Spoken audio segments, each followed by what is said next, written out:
Imagine being so desperate for money that you're willing to take any job just to survive. Now picture getting a food delivery order so unusual, so out of place, that it immediately makes you uneasy. This wasn't just another customer.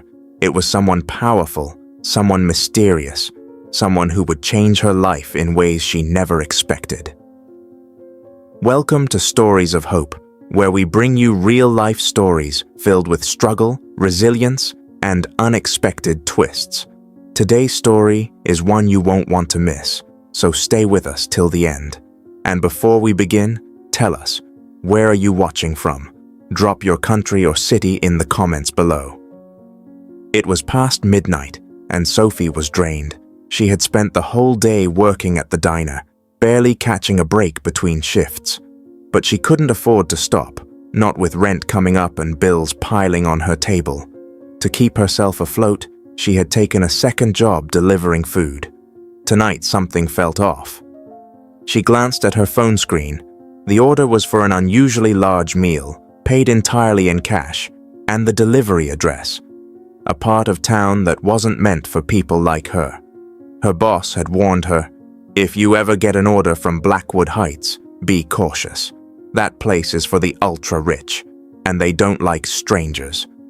But Sophie had no other option. It was either complete the delivery or return home with nothing.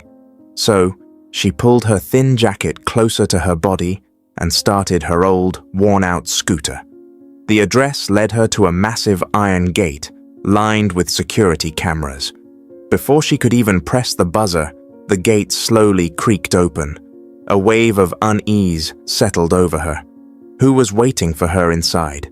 And why did it feel like stepping beyond that gate would change everything? Sophie hesitated before entering the massive estate. The driveway was long, lined with towering trees, and at the end stood a modern glass mansion, its lights dimmed except for a faint glow from an upstairs window. She clutched the warm food bag tightly, her heart pounding with uncertainty. She had delivered to wealthy areas before, but this was different.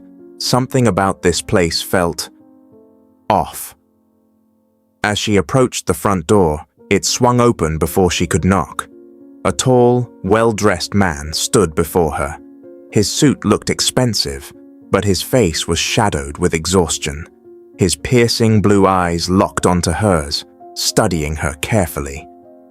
"You're earlier than expected," he muttered, almost to himself. Sophie swallowed. Your order," she said, holding up the bag. The man took it but didn't move aside. Instead, he studied her face, as if searching for something. "Wait here," he said suddenly and disappeared into the house, leaving Sophie standing awkwardly in the doorway. A cold breeze swept through the night. Something about this wasn't normal. She should have turned and left, but curiosity kept her feet planted. Minutes later, the man returned, holding a thick envelope. "For you," he said, extending it to her. Sophie frowned. "There must be a mistake." "Take it," he interrupted, his voice calm but firm. She hesitated before reaching out. The weight of the envelope was unusual, too heavy to be just a tip.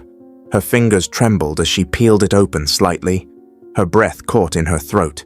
Inside was a stack of $100 bills. "Why are you giving me this?" she whispered. The man's expression remained and he was right. Their rent was overdue. The fridge was nearly empty. Sophie worked 2 jobs just to keep them afloat. And still, it was never enough. But something deep inside her told her that taking this money without understanding why could come at a cost. The next morning, Sophie made a decision. She would return the money. She looked up the mansion's address and headed back, her hands gripping the envelope tightly. She had to know the truth. But when she reached the house, something made her stop in her tracks. The massive gates were locked. A "for sale" sign stood at the entrance. The mansion looked deserted, its windows dark and lifeless. Her stomach twisted. What was going on? Had he disappeared? Then, as she stood there trying to make sense of it all, A voice spoke from behind her. "I see you came back." She spun around. The man from the night before stood a few feet away, watching her with an unreadable expression. Sophie's breath caught in her throat. "Who are you?" she asked, gripping the envelope tighter. The man took a slow step closer. "I think it's time you knew the truth." Sophie's heart raced as the man took another step forward. The chill of the morning air seemed to freeze everything around her. Her instincts screamed to run, but her legs felt like they were rooted to the ground. He stood there, tall and imposing, yet something in his gaze made her hesitate. There was an intensity in his eyes, an unspoken story she couldn't quite understand. "Who are you?" she repeated, her voice trembling slightly, despite her efforts to sound firm. The man sighed, a deep, almost resigned sound.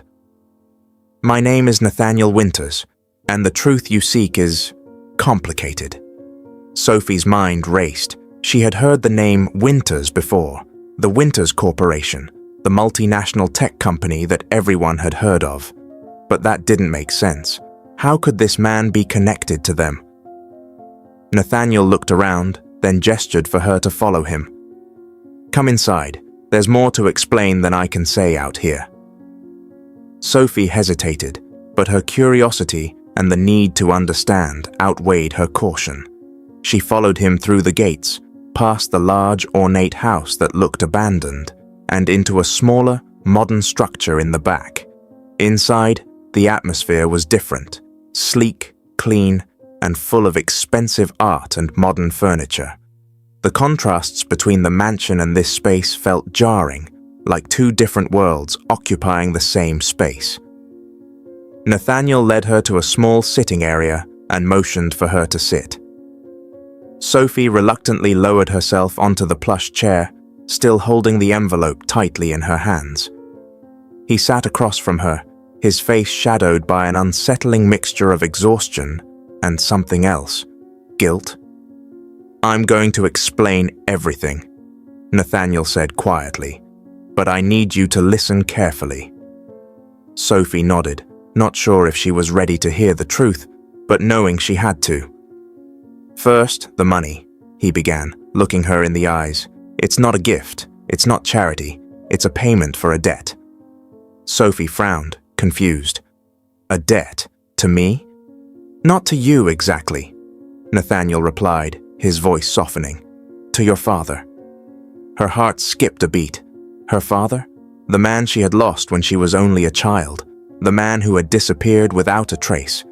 Sophie had spent years wondering what had happened to him, but she had never found any answers. Nathaniel leaned forward, his gaze intense. "Your father was one of the brightest minds I've ever known. He worked for me, for Winters Corporation. We were close, Sophie, very close, but he disappeared one day, without warning. No one knew where he went, but I never stopped searching for him." Sophie felt a rush of emotions, confusion, anger, and a strange sense of connection she hadn't expected. "But why would you leave me money? What does any of this have to do with me?" Nathaniel took a deep breath. "Because when your father left, he left behind something valuable, something I could never get back, not without help. He trusted you, Sophie. You've always been the key." Sophie stared at him, her mind spinning. "I don't understand." He placed a hand on the table, as if steadying himself. "Your father's disappearance wasn't an accident. He was in danger. He found out something that could change everything about the way we do business. He wanted to bring it to light, but he disappeared before he could. And I've spent years trying to find him, and you." Sophie's throat tightened. She wasn't sure if she wanted. The words echoed in her mind, impossible to process. For years, she had accepted the painful truth. He was gone. She had cried for him, mourned him, built her life around the absence he had left behind. But now, sitting in front of a man who spoke with absolute certainty, that reality shattered into a million pieces. Her fingers tightened around the envelope as she forced herself to speak. "If that's true, If he's really alive, where is he? Nathaniel exhaled slowly, running a hand through his hair. That's the problem. I don't know. But I believe he left behind clues. Clues meant for you. Sophie's heartbeat thundered in her ears. It was too much, too fast. She had come here expecting nothing more than delivering food to a stranger. Instead, she had stumbled into a mystery that had been hidden for years. She shook her head. Why should I believe you? Why now? Why me? Nathaniel leaned forward, his gaze unwavering. Because your father knew this day would come. He told me that if anything happened, I should find you. That you were the only one who could finish what he started. Sophie felt the weight of his words settle on her chest.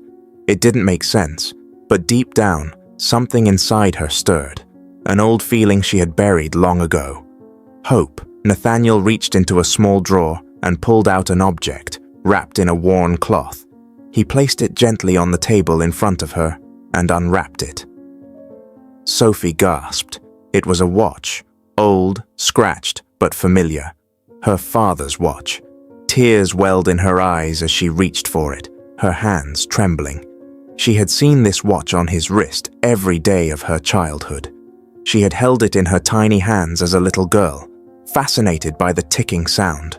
And now, after all these years, it was here. A lump formed in her throat. Where did you get this? Nathaniel's expression softened. He left it for you. The room spun around her. Her father was alive. He had left clues. And now, a billionaire CEO was telling her that she was the only one who could find him. Sophie closed her eyes for a moment, taking a deep breath. Then she looked at Nathaniel. What do I have to do? Nathaniel's lips curled into the faintest smile. Find him, Sophie, and uncover the truth he died protecting. She swallowed hard, knowing there was no turning back. This was just the beginning. Some journeys start with a single step, but others, like Sophie's, begin with a secret buried for years. What would you do if you found out someone you lost was still alive? This is just one of the many powerful, real-life inspired stories we share here on Stories of Hope. If you enjoyed this journey, don't forget to like, share, and subscribe for more emotional and inspiring stories. What do you think Sophie will discover next? Let us know in the comments.